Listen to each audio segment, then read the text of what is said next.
Բարի երեկո, հարգելի հետևորդներ, Արմատ մեդիան շարունակում է աշխատանքը, եթերում հարցազրույցն է, զրուցակիցս այսօր ՀԱԿ փոխնախագահ Լևոն Զուրաբյանն է։ Բարի երեկո, պարոն Զուրաբյան, շնորհակալ եմ հրավերն ընդունելու համար։ Պարոն Զուրաբյան, այսօր առավոտյան մեր երկրում դարձյալ խուզարկություններ էին, այս անգամ հերթական անգամ ուժայինները խուզարկում էին Նարեկ Կարապետյանի տունը, ընդդիմադիր падգամավոր, ամենամեծ ընդդիմադիր դաշինքը ներկայացնող Նարեկ Կարապետյանը նա առաջին համարն է, խուզարկությունից հետո լրագրողների հետ զրույցում ասաց, որ իր դիտարկմամբ սա ընդամենը կրում է քաղաքական հետապնդման բնույթ եւ մեր երկրում դրված է այսպես, որ գործող իշխանությունից բացի որևէ այլ մեկը, եթե այդ իշխանության պես չի մտածում, չի կարող քաղաքական գործունեությամբ զբաղվել։ Մյուս կողմում երեք ուժեղ Հայաստանի համահիմնադիր Ալիկ Ալեքսանյանի գործով էր դատական նիստ եւ կալանքը երկարաձգվեց 2 ամսով։ Սա եւս փաստաբանները որակում են որպես քաղաքական հետապնդում ուղղված ամենամեծ ընդդիմադիր բլոկի ներկայացուցիչների դեմ, հա, ձեր գնահատմամբ Նիկոլ Փաշինյանը, որ 49%-ով իշխանությունը վերցրել է, կվերընտրվի, կշարունակի կառավարել, ինչու չի գնում հանրային հաշտեցման եւ այս խուզարկությունները մարդկանց կալանավորել այսպես թափով շարունակվում են։ Մենք դատապարտել ենք այս երևույթները։ Նիկոլ Փաշինյանը ակնհայտաբար խախտում է սահմանությունը եւ օրենքները։ Նա իրապահ մարմիններին եւ ոստիկանությանը ըստ էության ենթարկեցրել է իրան հաստատելով անձնիշխանություն եւ նրանց առաջ դրել է առաջադրանք խեղդել ընդդիմադիրներին Հայաստանում։ Ինչու, եթե իշխանությունը ինքը արդեն վերցրել է, ինչու խեղդել։ Նախ սկսենք դրանից, որ իր իշխանությունը լեգիտիմ չի, ի տարբերություն 21 թվականից, որովհետև այս անգամ տեղի են ունեցել լայնածավալ համակարգային ընտրախախտումներ, որոնց մասին բազմաթիվ արդեն հրապարակումներում եւ ելույթներում խոսել ենք, ներկայացրել ենք ապացույցները, կուսակցություններն են տարբեր իրենց հայցերը ներկայացրել սահմանական դատարանում, այդ պատկերը ներկայացված է մեր հասարակությանը։ Ուրեմն բացի այդ համակարգային դուրջ ընտրախախտումների տեղ ունեցավ նաև կոնկրետ 5 մանդատի գողության մի գործողություն, երբ որ Գագիկ Ծառուկյանին ուղղակի խախտում են կենտրոնական ընտրական օրենսգրքի եւ կենտրոնական ընտրական հանձնաժողովի սահմանական դատարանը զրկեցին իր մանդատներից, որի արդյունքում Նիկոլ Փաշինյանը ստացավ 4 թե 5 մանդատ ավել։ Այստեղ ամենակարևորն էր, որ դրանով ինքը հաղթարեց 3/5 շեմը, որը իրան անհրաժեշտ է կատարյալ անձնական իշխանություն հաստատելու համար։ Առավել եւս այդ դեպքում ինչու շարունակել խեղդել ընդդիմությանը, եթե ըստ էության այնինչ իրեն անհրաժեշտ էր, ինքը բռնաճնշումներով ունեցել է արդեն։ Դե ասում եմ, մի հարցը կապված նրա հետ, որ ինքը այլևս իրան լեգիտիմ չի զգում եւ հասկանում է, որ իր իշխանությունը այսուհետև կարող է հիմնվել միայն բռնաճնշումների վրա եւ հալածանքների վրա։ Մյուս խնդիրը, որ կարծում եմ նա հետապնդում է, այն է, որ ընդհանրապես ջարդի դիմադրության որևէ պաշար Հայաստանում ընդառաջ այն քայլերի, որ ինքը պատրաստվում է անել Ադրբեջանի ճնշման ներքո։ Որ քայլերը դուք նկատի ունեք։ Այդ քայլերն են սահմանության փոփոխությունը, որով հետևելով Ադրբեջանի պահանջին, նա պետք է հանի սահմանությունից այն հաղումը, որ կատարվում է անկախության հռչակագրի վրա։ Տեսեք, այս հարցում ԿՊԱ-ականները մի պնդում ունեն, նախ պարոն Զուրաբյան, ինչու միջև հիմա սահմանադրության տեքստը իրենք չեն հրապարակում, ինչու այդ տեքստը այդքան երկար ձգձգվում։ Ամեն անգամ ասում են առաջիկայում կհրապարակեն եւ տեքստը չկա, եւ մյուսը ԿՊԱ-ականների թեզը հետեւյալն է, եթե Արցախը մերը չէ, այդ դեպքում Արցախի հետ կապված ցանկացած հղում Հայաստանի օրենսդրական դաշտում դա կոնֆլիկտածին է։ Նու առաջի հարցին պատասխանեմ կապված Ինչու չկա տեքստը։ Տեքստի հետ։ Դրա բացատրությունը շատ պարզ է։ ինչքան էլ որ Նիկոլ Փաշինյանը եւ իր թիմակիցները փորձեն պնդել, որ իրենք այն գլխից դեռ առանց որևէ ճնշման Ադրբեջանի կողմից պատրաստ էին փոխել սահմանությունը եւ դրա կարիքը միշտ էլ նշել են եւ այլն,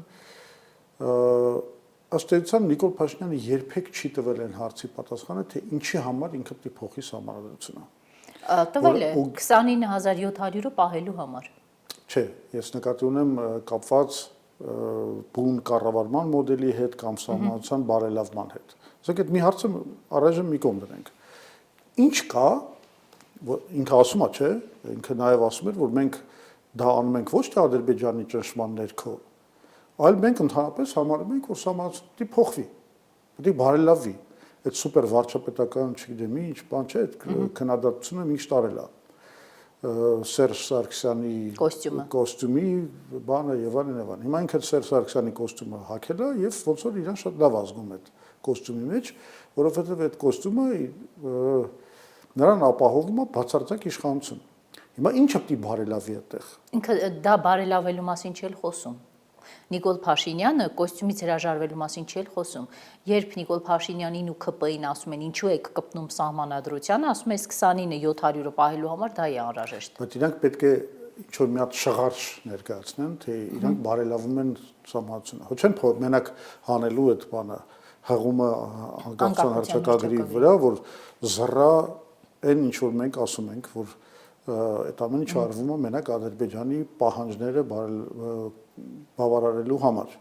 Իրանք միշտ պնդել են, որ ոչ իրենք ունեն օրակարգ սահմանության փոփոխության, այդ թվում նաև բարելավման, կառավարման մեխանիզմների բարելավման, ավելի դեմոկրատական, չգիտեմ ինչ, սահմանություն ընդունելու համար։ Հիմա նրանք չգիտեմ 5 անգամ ստեղծել են տարբեր սահմանական հանձնաժողովներ, սահմանական խմբեր, քննարկել են դա եւ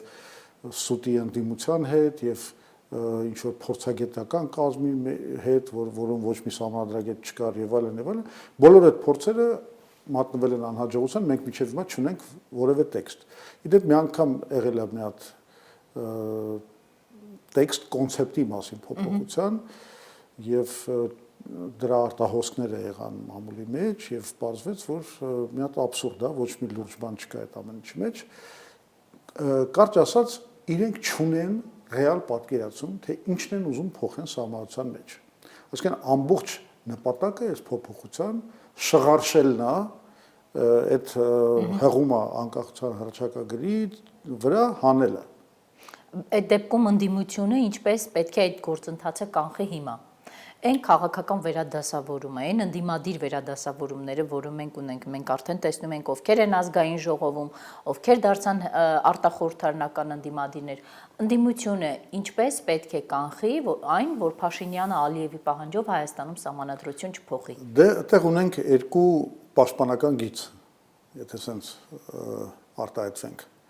Պաշտպանական գիծ համար 1 այն է, որ ի վերջո իրենք պիտի 70 ձայնով այդ հանրակրվեն դնեն այդ սահմանական փոփոխությունը, ոչ թե սահմանական փոփոխությունը, այլ նոր սահմանության ընդունումը դնեն քվեարկության։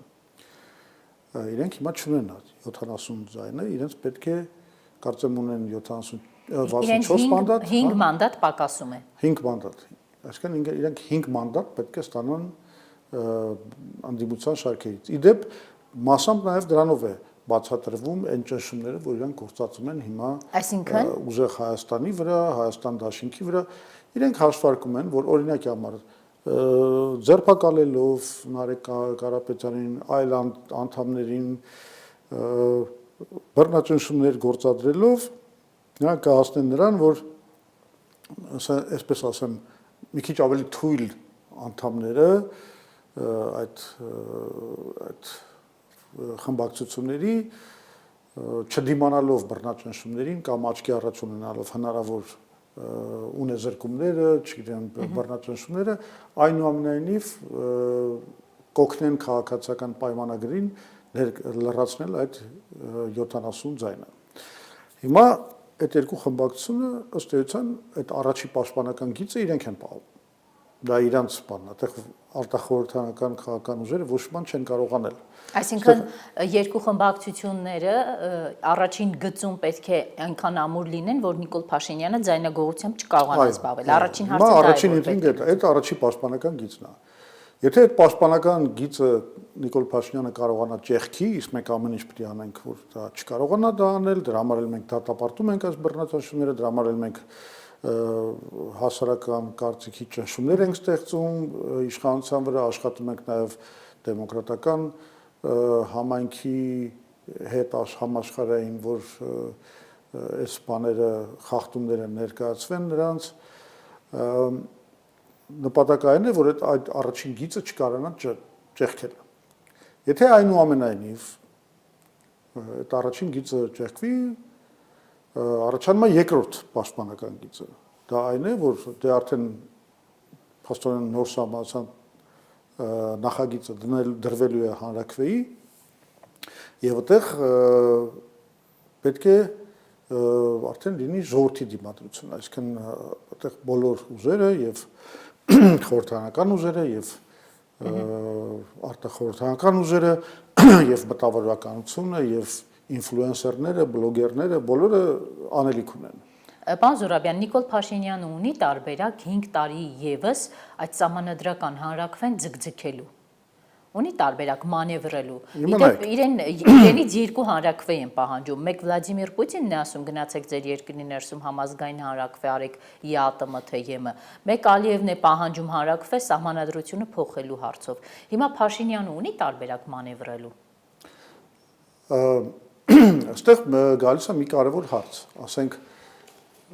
կարանք հարցնենք, չէ, ինչ նախանգարում Նիկոլ Փաշինյանին, օգտվելով այն իրավիճակից, որը ինքը նկարագրում է որպես արդեն գոյություն ունեցող խաղաղություն, երբ որ արդեն չեն կրակում, չգիտեմ, 2 տարի չեն կրակում,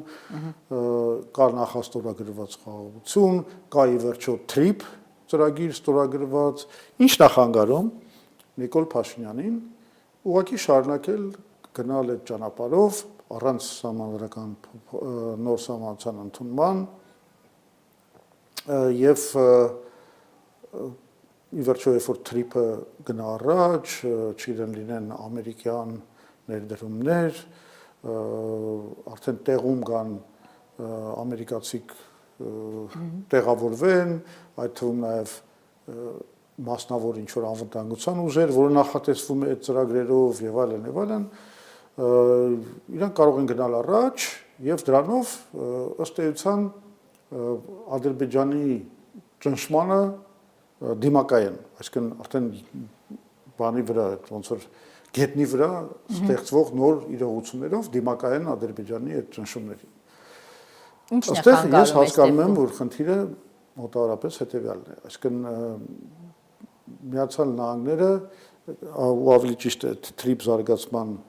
ընկերությունը իրենք պետք է կարողանան բերել այդտեղ ներդրումներ։ Ոչ մի պետական ուղիղ ներդրում Միացյալ Նահանգների կողմից չի լինի, իրենք ընդհանրապես ոչ մի նման քաղաքականություն չունեն, ոչ միտեղ դա չեն կիրառում, հակառակը, իրենք փորձում են ամենտեղից օգուտ քաղել։ Ոնց որ Ուկրաինային պարտադրեցին այդ հանքերը տալ իրենց եւ ամբողջ շահույթի առյուծի մասը տալ իրենց։ Նույն բանը պարտադրել են իդեպ մեզ 74%-ը այո իրենցն է լինելու։ Եվ նույն բանը պարտադրել են մեզ նաև հանքերի մասով, իդեպ դա լրիվ աննկատ անցավ, այդ ընտրությունների թողուբոյի ժամանակ, հա, որ ստորագրեցին ամերիկացիների այդ պայմանավորվածությունները։ Հիմա թվում է թե բան է, չէ՞, ամեն ինչը բացում է ճանապարհը այդ ներդրումների համար, բայց խնդիրը հենց սա է, որ ոչ մի լուրջ ներդրում, այդ թվում ամերիկացի ներդրողներ, ոչ մի լուրջ ներդրող չի ներդնի մի միջավայրում, որտեղ չկա վերջնական լուծում կապված Ադրբեջանի եւ Հայաստանի միջև կոնֆլիկտի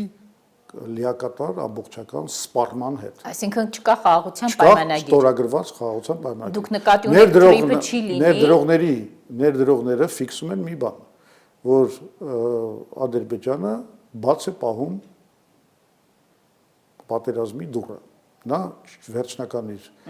ստորագրությունը չի դնում, նախապայմաններ է դնում, մասնավորապես կապված նոր սահմանության ընդունման հետ, ու էլ Աստված գիտի, եթե նոր սահմանություն ընդունվի, դրանից հետո ինչ նոր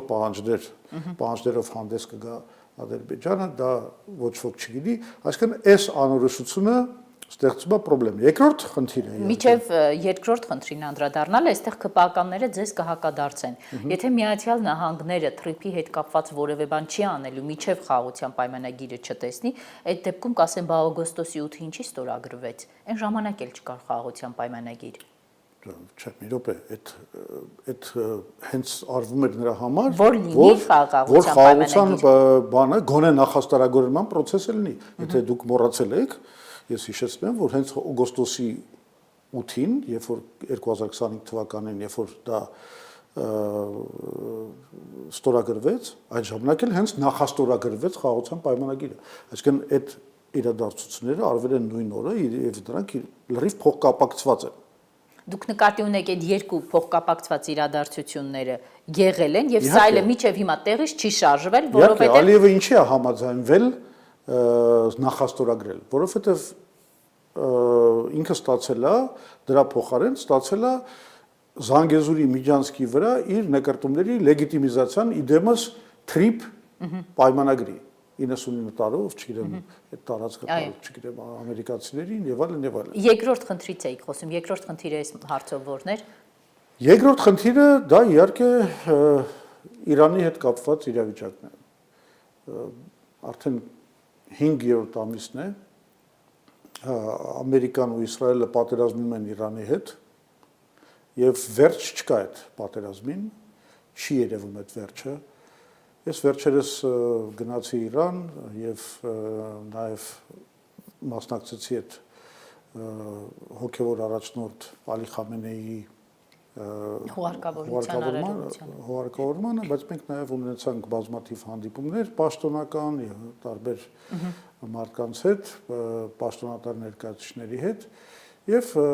ակնհայտ էր մի բան, որ Իրանը իրան զգում է հաղթած երկիր, զգում է, որ ինքը նոր կարգավիճակ ու առաքելություն է ստացել ռեգիոնում։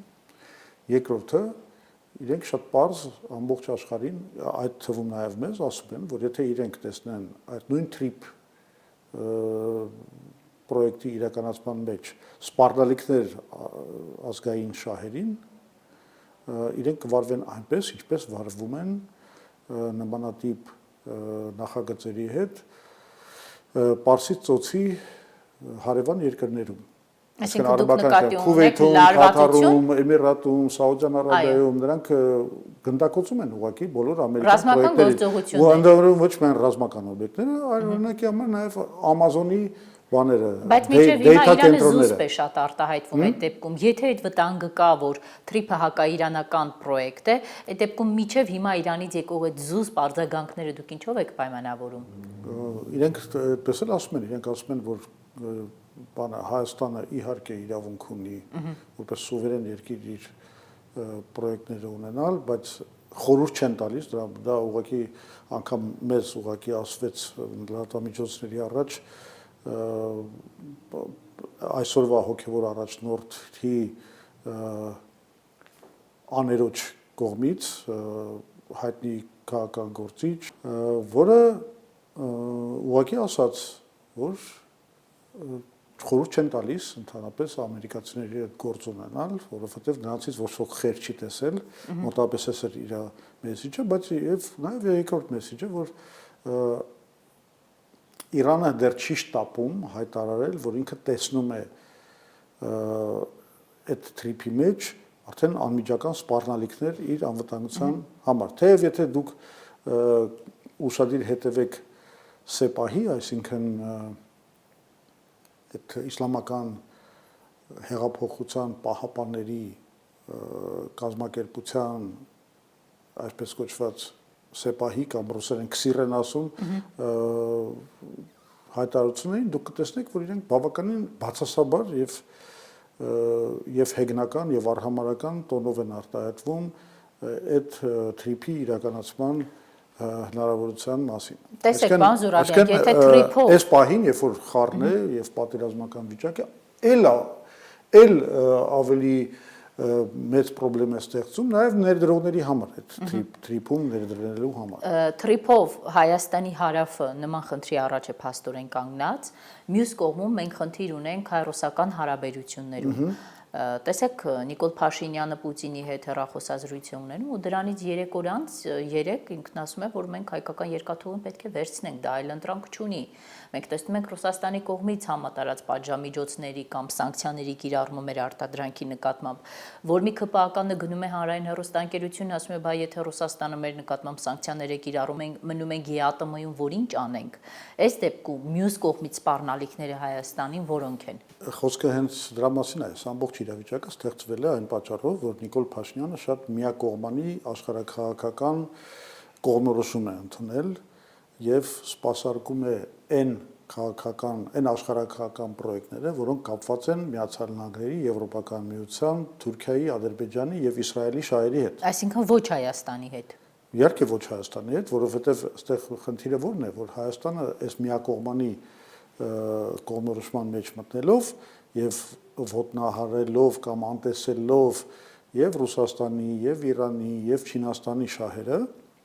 ինքը ստեղծում է աշխարհաքաղաքական ռումբ դրված հենց Հայաստանի տակը։ Այդ ռումբը պայթեցնողը կարող է լինել Ռուսաստանը։ Ռուսաստանը կարող է դառնալ Հայաստանի համար թշնամական երկիր։ Շատ պարզ բան է, չէ՞ կատարվում։ Եթե ինչ որ գերտերությունները իդեպ այդ գերտերությունները գտնվում են հիմա աշխարհաքաղաքական պատերազմի մեջ փոխադարձ։ Եթե ինչ որ պետություններ շահում են, մյուս պետությունները հակառակը դրան պետք է ինչ որ դիմադրություն ստեղծեն, մասնավորապես դա երևում է ձեր նշած Ռուսաստանի օրինակի վրա։ Ինչա իրականում ինչն է խնդիրը, որ Ռուսաստանը ըստ էության տնտեսական պատժամիջոցներ ա մտցրել մեր դեմ եւ հիմա ըստ էության քանդում է այն շուկան, որ Հայաստանը ունեցել է Ռուսաստանի շուկաներում եւ որը եղել է Հայաստանի տնտեսական գոյատևման հիմքը։ Ըստ Հայաստանի իշխանության դրա պատճառը այն է, որ Ռուսաստանը չի ցանկանում, որ Նիկոլ Փաշինյանը Եվրամիության հետ հարաբերություններ հաստատի։ Դա բացարձակ սուտ է իրականում։ Ես տեսնում եմ, որ ստեղ կա ավելի երբ անցավ այս բանը սահմանը, երբ Զելենսկին եկավ Հայաստան եւ մայիսին Հայաստանից կոչ արեց ԵՄ անդամ երկրներին պատժամիջոցների ենթարկել Ռուսաստանը։ Մինչև եղավ Նիկոլ Փաշինյան-Պուտին հանդիպումը, որի ժամանակ Պուտինը ըստ էության իրան ասաց, որ եթե դուք պայքարելու եք այն քաղաքական ուժերի դեմ Հայաստանում, որոնք պրոռուսական ուղղվածություն ունեն, դա մեզ համար անընդունելի է։ Ինքը այդ բանը ասաց։ Այո։ Հիմա իրականում խնդրեմը դրա մեջ է, որ Հայաստանի ներքաղաքական պայքարը լրիվ դարձել է արդեն աշխարհաքաղաքական պայքար։ Աշխարհաքաղաքական Հայաստանից դուրս։ Հա, Թրամփն ու Մակրոնը ակնհայտ Եվրոպական միության հետ հանդերձ եւ Ալիևի եւ Էրդողանի հետ միասին աջակցում են Նիկոլ Փաշինյանին, Ռուսաստանը թեև անուններ չի տալիս ու մի քիչ ավելի թաքնված բանով, բայց աջակցում է, ասենք, ուժեղ Հայաստանին, դրա մասին Պուտինը ըստ էության հստակ ակնարկեց, աջակցում է Հայաստան դաշինքին եւ այլ ուժերին, այդ թվում նաեւ Ծառուկյանի ղեկավարած ուժին։ Հիմա այստեղ հարց է ծագում հետեւյալը,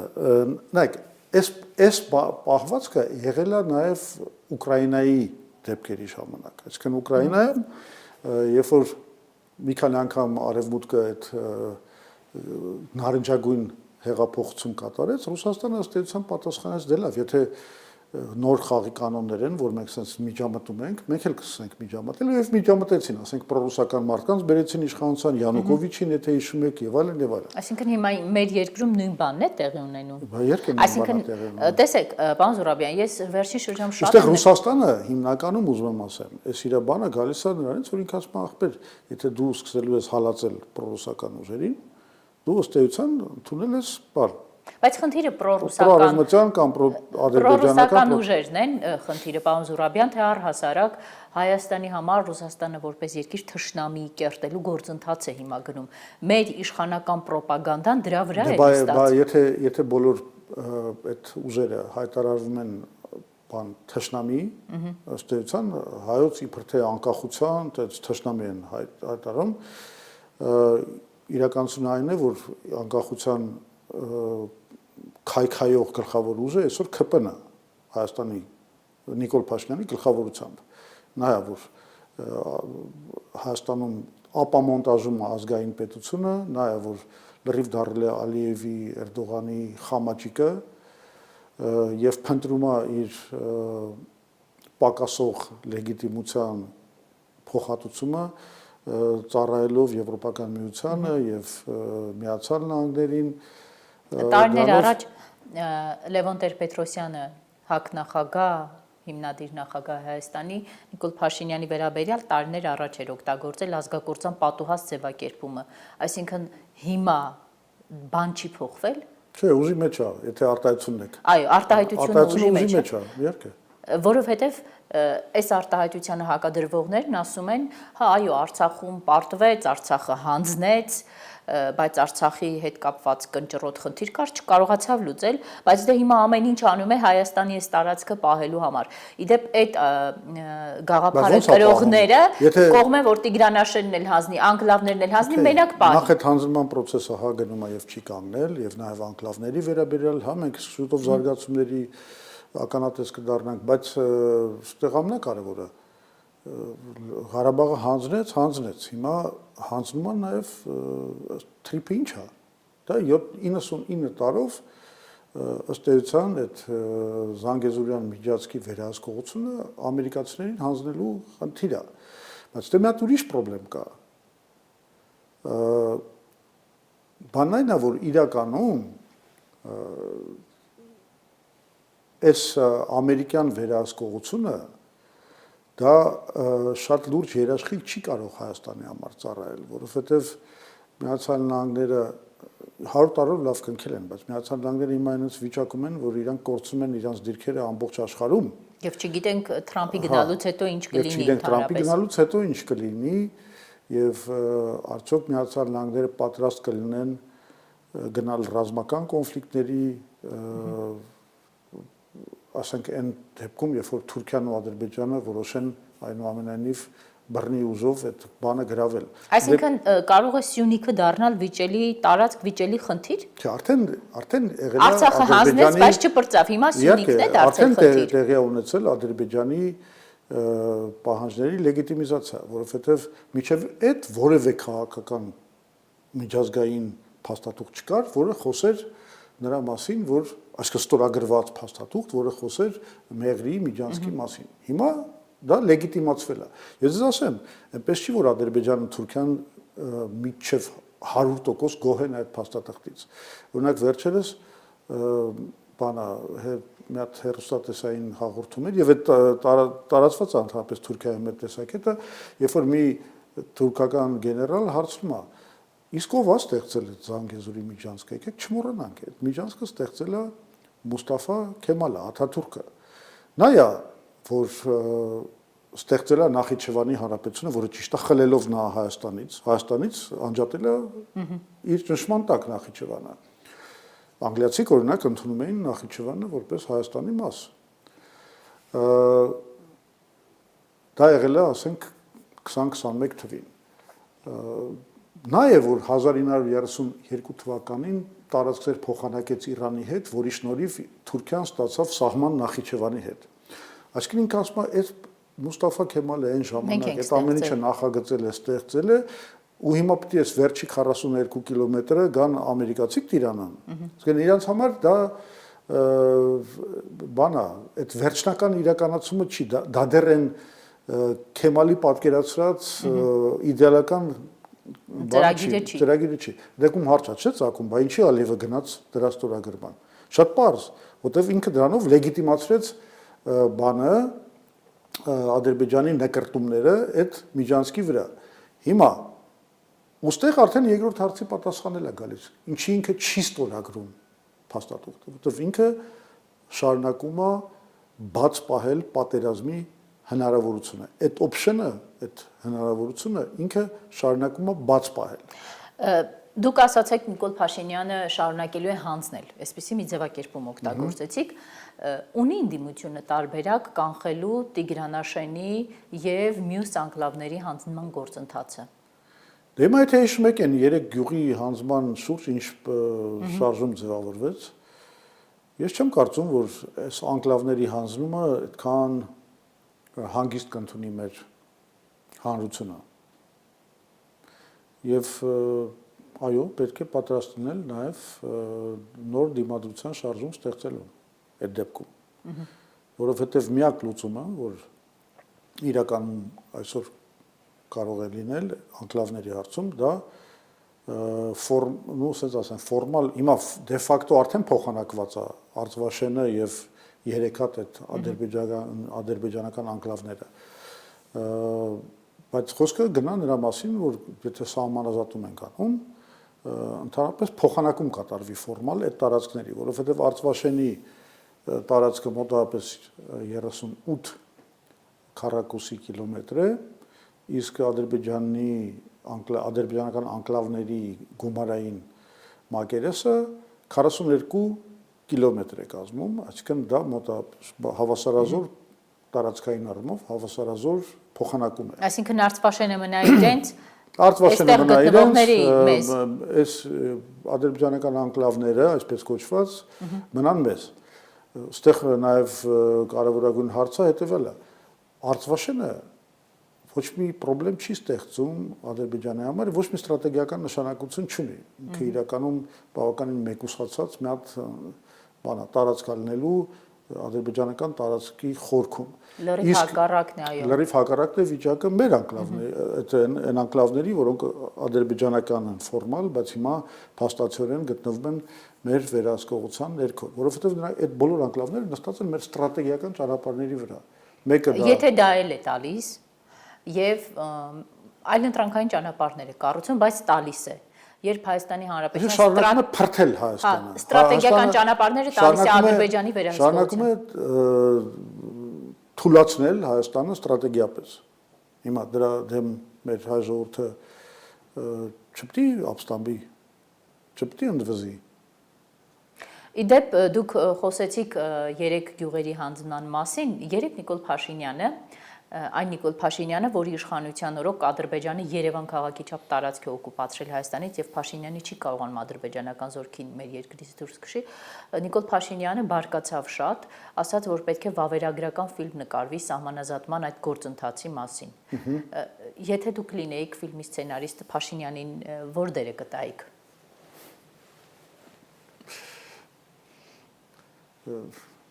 Չգիտեմ, իր դերը գիտենք ինչ անում։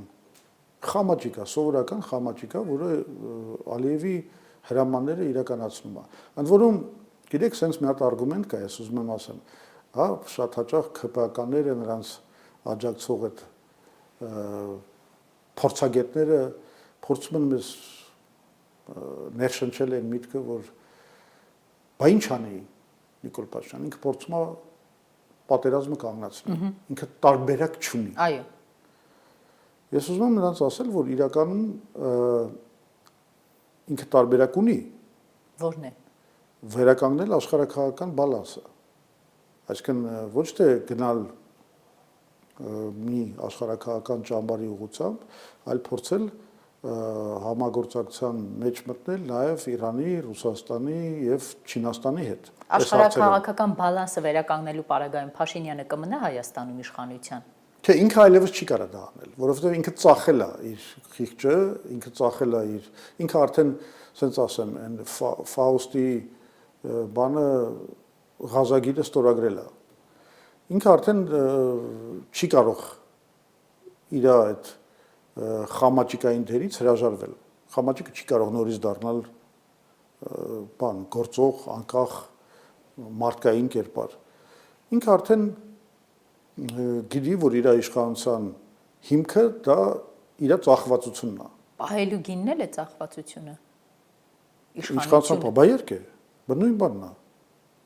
Նույն բանն է։ Ինքը չի կարող, այդ բանը ինքը չի կարող անել։ Դա նաև դրանով է կարևոր, որ Նիկոլ Փաշինյանը հեռացվի իշխանությունից։ Կան մարդիկ, որոնք կարող են անկախ Հայաստանի շահերից բխող որոշումներ ընդունել։ Ես չեմ ասում մենք հրաժարվենք այն հարաբերություններից, որ մենք ունենք, ասենք, Եվրոպական միության հետ, Միացյալ Նահանգների հետ, չգիտեմ, անգամ Թուրքիայի հետ ինչ որ հարաբերություններ են, Ադրբեջանի հետ եւ այլն, բայց ես ասում եմ բալանսի վերականգնման մասին։ Դրա գլխավոր իդեպ նախագիծը, որ մենք միշտ առաջարկել ենք, ես հիմա որ գնացի Իրան, այդ հանդիպումների ժամանակել եմ, միշտ դա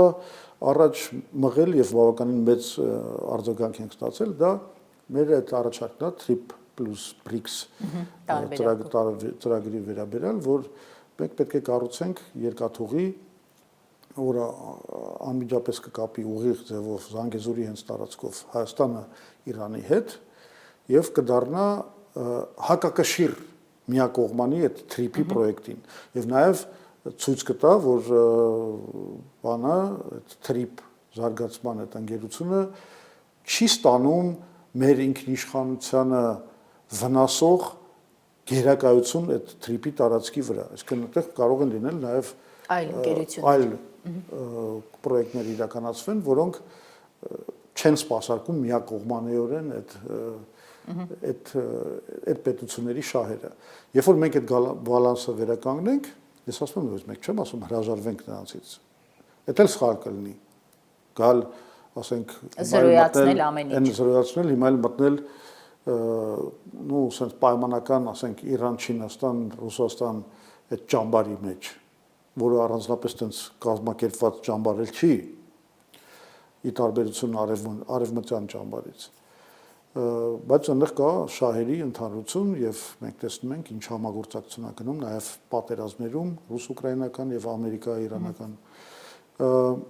ոչ մեզ պետք է այ գնալ այդ արևմուտքի եւ արևելքի հարավի եւ հյուսիսի միջև կամուրջ դառնալու ուղղությամբ։ Բայց ոչ Փաշինյանի հետ։ Փաշինյանը ասացի չի կարող։ Արդեն չի կարող։ Հիմա դուք խոսեցիք բռնաճնշումների մասին ու ասացիք, որ պատճառը Ալիևին արվող զիջումներն են։ Նաև իսկ հայ առաքելական եկեղեցու դեմ տարվող արշավը արդյոք այդ բռնաճնշումների մեջ չպետք է տեղավորենք։ Նիկոլ Փաշինյանը, որը 2018 թվականին Գարեգին II-ի կողքը կանգնած հպարտությամբ ասում էր, որ վեհափառից նվեր է ստացել նոր կտակարան, օրերս ասաց, որ Գարեգին II անունով վեհափառ չի ճանաչում։ Հիմա սա եկեղեցու դեմ արշավի նոր մեկնարկ է լինելու, թե ոչ։ Նիկոլը չի էլ հասկանում, թե ինքը ոնց է ինքը իրեն բացահայտում որպես ակնհայտ ստախոս ու անբարոյական մարդ։ Երբ որ ես բաներ ասում եմ, որովհետև օրինակ մի կողմից ինչի է ինքը մերժում, ասենք Գարեգին II-ին։ Ինչու։ Ինքը ասում է, որովհետև նա, չգիտեմ, լինելով, հա, բան վեհափառ կամ լինելով ինչ է այդ կոչվում այդ բանը կուսակրոն լինելով նա երեխա է ունեցել մյուս կողմից ինքն է ասում որ այս փաստերը ով չգիտի հիմա ստերից մենք եզրակացնում ենք որ ինքը եթե այդ փաստը կա ինքը այդ փաստի մասին ինչպես ինքն է պնդում իմացել է այն ժամանակ երբ որ Գարեգին II-ին ընդունել է որպես վեհափառ Չի ստացվում, որ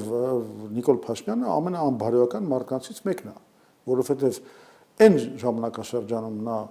գիտեր փաստը, բայց թաքցնում էր դա հանրությունից։ Իսկ հիմա զուտ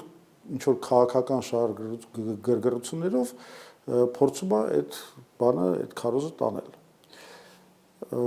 Կխորացնի եկեղեցու դեմ արշավը, նոր թափ կտա դրան։ Այս մի քիչ հարցական է, որովհետև ըստ էության Իրանին ինչ էր պետք։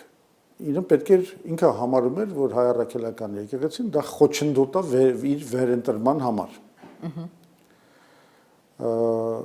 Հետևաբար իր ամբողջ գործունեությունը ուղղված էր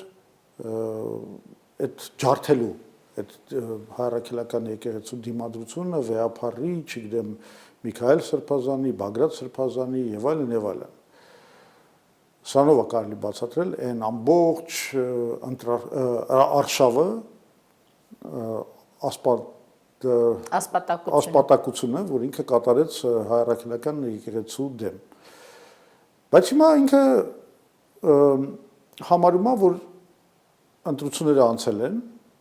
հիմա արդյոք ինքը ունի այդ նպատակը, անգամ եթե ինքը իր նախընտրական ծրագրում է գրել է նոր կաթողիկոս պետք է Հայաստանում նոր կաթողիկոս բանանենք եւ այլն, այդ քանի հատ նախընտրական բանա խոստում ինքը խախտել է։ Հիմա զգացվում է մի քիչ пассивություն այդ հարակելական ամեն կիրակի պարտաճանաչ գնալ, քպականներին հավաքել, մեկ էլ պարզվեց, որ այդքան նվիրված չի, ամեն կիրակի էլ չի գնում, պարզվում է, որ նա էր թատրոն, երբ որ գնում էր, նախընտրական թատրոն էր։ Այսինքն հնարավոր է, որ ինքը այլևս այդ նպատակից հրաժարվել է, բայց վստահ չեմ ինչ պատճառով, այլևս ընտրական մոտիվ չունի շարունակելու այդ ասպատակությունը, բայց ինքը կարող է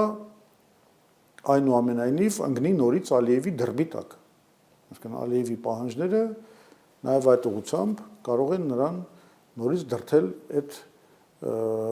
ասպատակությունը, այդ հարձակումները սկսել։ Եվ վերջում պարոն Զուրաբյան, կիրակի օրը 9-րդ գումարման ազգային ժողովը կսկսի իր աշխատանքը, ձեր ակնկալիքը եւ սպասելիքը խորհրդարան անցած երկու ընդդիմադիր խմբակցություններից որն է լինելու, ինչպես պետք է իրենք աշխատեն, որ կառուցողական ընդդիմություն չդառնան։ Դստեղ ամենակարևոր ֆրոնտը, որ իրանք պահեն, դա այն ֆրոնտն է, որի մասին մենք խոսեցինք, մանդատագողությունը բացառեն, այո։ Հա, մանդատագողությունը պետք է բացառեն, դա իրանց բացառիկ պատասխանատվության հարցն է։ Իշխանությունը ամեն ինչ անելու է, որ դա կատարի, իրանք պետք է դիմադրեն։ Եթե դա էլ չկարողանան անել, կներեք իրանք վարկաբեկվելու են միջև վերջ։ Եթե դա չկարողանան անել, նրանք զորոյանալու են ժողովրդի աչքին։ Այսինքն այդ մի ֆրոնտը իրանք պետք է պահեն։ Այդքանը արդեն մեծ բան է։ Ու բացի դրանից գալու են, չէ, լիքը հարցեր, նույն անկլավների հարցը, 1000 մի սահմանազատման եւ այլն, տնտեսական հարցեր, տարբեր կոռուպցիոն հարցեր եւ այլն, իրանք այդ հարցերում պետք է կարողանան իրենց ասելիք ասեն։ Չեն կարող, ինչքան իրանք թերանան, այնքան իրանք վակուում են ստեղծելու, որը լրացնելու են այլ ուժեր։ Մենք ենք ստիպված լինելու մտնենք լրացնելու այն վակուումը, որ իրանք կստեղծեն։ Այսինքն մենք շատ ուշադիր հետևելու ենք դրան, իրենց վրա պատասխանատվություն կա, եթե կուզեք ինչ որ առաքելություն կա, գլխավոր, եթե առաքելություն բառն ենք ասում, դա բանն է, այդ մանդատագողության դեմն առնելու եւ այդ սահմանական հանրաքվեի դեմն առնելու առաքելությունը, սա գլխավոր առաքելությունն է, այդ մեկը, որ իրանք տապալեցին, իրանք ոչ բանի համար պետք չեն։ Շնորհակալ եմ։ Ես եմ շնորհակալ։ Արգելի հետևորդներ, հիշեցնեմ Մարմատ մեդիայի եթերում զրուցակիցս Լևոն Զուրաբյանն էր, կհանդիպենք երկուշաբթի։